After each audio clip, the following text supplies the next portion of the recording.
বন্ধুরা, তোমার দাদাভাইয়ের অবস্থা। আমি এখনই চ্যাং মাছগুলো রান্না করলাম, তারপরে আবার ষাটি মাছ ভাজা আছে ফ্রিজে, তারপরে আবার 1 কেজির মতো দেখো 1 কেজির বেশি হবে বুঝিগুলো। দেখো আবার নেচে এসেছে, কোথায় যে পেলো। ঝড় বৃষ্টি মাথায় নিয়ে যে সংসারের কাজগুলো করে সেই জানে সংসার চালানোটা কি কষ্টের, তাই না বলো? যে পরিস্থিতিতে পড়ে সে তো বোঝে। দাদাভাইকে দেখছো, আমাদের পাশের বাড়িতে কিন্তু কাজ হচ্ছিল, মানে টিন গাঁথনি দিচ্ছিল, ঠিক আছে। আর মাথার পরে প্রচণ্ড ঝড় বৃষ্টি, মানে নামবে বলে, কিন্তু তার কাজটা যতক্ষণ না শেষ হয় ততক্ষণ কিন্তু সে নিচে নামেনি। কাজটা শেষ করে দায়িত্ব কর্তব্যগুলো পালন করে আর কি সে কিন্তু নিচে নেমেছে, জানো। মানে এটাই ভাবছিলাম যে মানুষ তাহলে কত কষ্ট করে 2 টাকা ইনকামের জন্য। এটাই বাস্তব উদাহরণ। আমি বছরের শেষ কাঁঠাল খেতে চলেছি দুপুরবেলা, এখন বাজে 12:30, ঘড়ির বাজে 1টা আছি। আর কোথাও কাঁঠাল নেই, বাজারেও কাঁঠাল নেই, কারো গাছেও কাঁঠাল নেই। দেখো মেঘের অবস্থা, ওরে বাবা মেডাল এমন লাগিয়েছে গাইস। দেখ কাঁঠাল আমাকে আমার এক পাশের বাড়ির নানি দিয়েছিল, মানে আমি গেছিলাম জিনিস নিতে, ঠিক আছে। তো ওনারা দেখছি যে কাঁঠাল ভাঙছেন, বছরের শেষ, বাজারে হাটে কোথাও কিন্তু কাঁঠাল আর পাওয়াই যায় না। তো আমার নানি মানে আমাকে খুব জোর করলো যে নিয়ে যা খা এটা সেটা, তো না করতে পারলাম না। আর আমারও খুব পছন্দের জিনিস, তো ভাবলাম যে ঠিক আছে চলো, দিচ্ছে যখন নিয়ে যাই। আমি আর আমার ছেলে কিন্তু কাঁঠাল খেলাম, এই বছরের শেষ, আর কোথাও পাওয়া যাবে না। তো যাই হোক চলো, এদিকে চ্যাং মাছগুলো দেখো কত সুন্দরভাবে কিন্তু মানে জ্যান্ত ছিল, একদম পুরো নোট ছিল, ঠিক আছে। আর এদিকে আমি মাছগুলোকে এখন কেটে নিচ্ছি, রাতে রান্না করব বলে। এটা কিন্তু বিকেলের ব্লগ ছিল আজকে, ঠিক আছে। সকালের ব্লগ কিন্তু আমি দিয়ে দিয়েছি গতকালকে, তোমরা যারা দেখোনি গিয়ে ভিজিট করে নাও। এই যে চ্যাং মাছ দেখবে কিভাবে যে টাটকা, তার ফুলকাটা দেখলেই বুঝতে পারছো কত সুন্দর লাল টকটকি।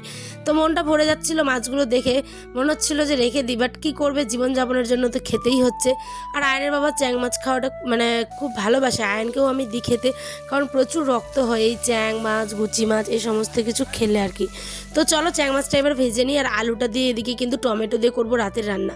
এত পরিমাণ গরম, তারপরেও 2-3 বার রান্না করতে মানে হচ্ছে আমাকে, ঠিক আছে। আর এই মাছ আসলেই বাড়িতে এত পরিমাণ ঝামেলা লাগে, সত্যি বলছি বন্ধুরা, তুমি মানে তোমরা দেখতেই পাবে একটু পরে, তারাও ধৈর্য ধরো।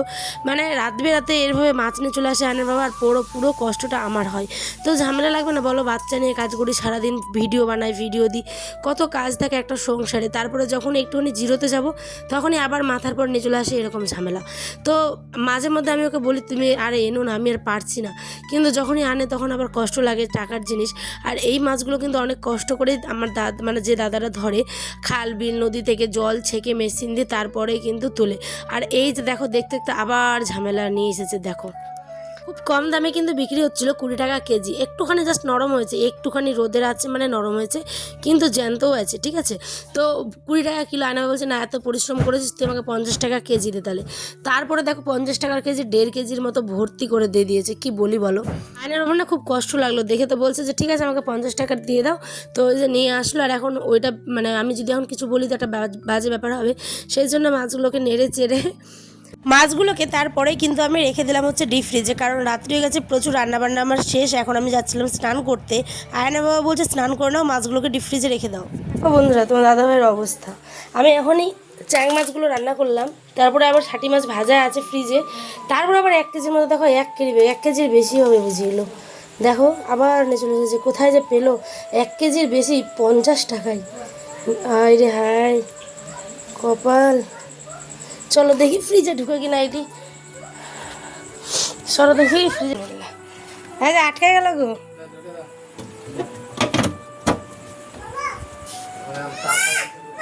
এটা হচ্ছে তার পরের আর কি দিনের সকালবেলার ব্লগ। সকালে কিন্তু ভাতটা তো আমি রান্না করে দিয়েছি, সেটা আর শেয়ার করাই হয়নি।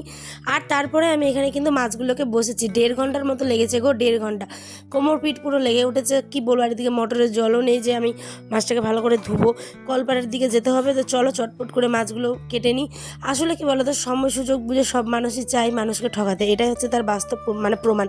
এই মাছগুলো ধরতে কিন্তু প্রচুর কষ্ট লাগে, ঠিক আছে। এইগুলো মাছ তো শহরের দিকে প্রচুর দাম, আমাদের গ্রামগঞ্জে যেহেতু ধরা হচ্ছে সেই কারণে কিন্তু কম দামে আমরা পেয়ে যাই, ঠিক আছে। তো এখানে চলো আমি মাছগুলোকে নিয়ে এখন চলে আসলাম হচ্ছে কলপারে, ভালো করে একটু ধুয়ে নিব। আর এইদিকে ছাগলছানা দেখো কি সুন্দরভাবে খাওয়া দাওয়া করছে ডেকচির উপরে উঠে।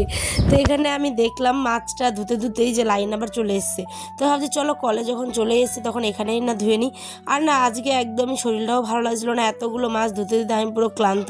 তবু মুখে হাসি নিয়ে কাজগুলো করতেই হচ্ছে, দেখে আনন্দ হচ্ছিল যে যাক একটা একটা করে কতক্ষণ ধরে যে করলাম, বাপরে 1 গামলা ছিল ভাবো। খাবো, মানে এই সমস্ত কাজ না অনেকে যদি থাকে তাহলে তাড়াতাড়ি হয়, কিন্তু ওই যে একা হাত একা সংসার, তো কোনো ব্যাপার না। চলো মাছ আমার ধোয়া কমপ্লিট। তোমরা কারা কারা খেতে এইটা মানে এই টাইপের মাছগুলো ভালোবাসো অবশ্যই কিন্তু জানিও, ঠিক আছে? চলো এবার আমি ঘরের দিকে যাই। এবার আমি ব্লগটাকেও শেষ করবো, কারণ অনেক বড় ব্লগ আমি এর আগে গতদিন দিয়েছি, আজকে সেই কারণে ছোট্ট একটা ব্লগ দিলাম 5 মিনিটের। তোমাদের কেমন লাগলো আমার এই ছোট্ট একবেলার গল্পটা অবশ্যই কিন্তু জানিও। এখন মাছটাকে আমি ফ্রিজে রেখে দিয়েছি, দেখো। তারপরে আর কি রাত্রেবেলা রেখে দিয়েছিলাম, সকালবেলা তোমাদের দেখাচ্ছে ডিপ ফ্রিজে রাখার পর মাছগুলো কেমন বরফ হয়ে গেছিলো। আসলে তেল ছিল না, তেল থাকলে আমি ভেজেই রাখতাম। তো আয়না বাবা আজকে তেল আনবে, তারপরে ভেজে টেজে রেখে দেবো একদম। তো মাছ টাছ দেখিয়ে আজকের ছোট্ট এই মোট্ট এই ব্লগ তোমাদের কেমন লাগলো অবশ্যই জানো। আমাদের গল্প হবে আবার পরের দিন নতুন কোনো দিনের সাথে। টাটা।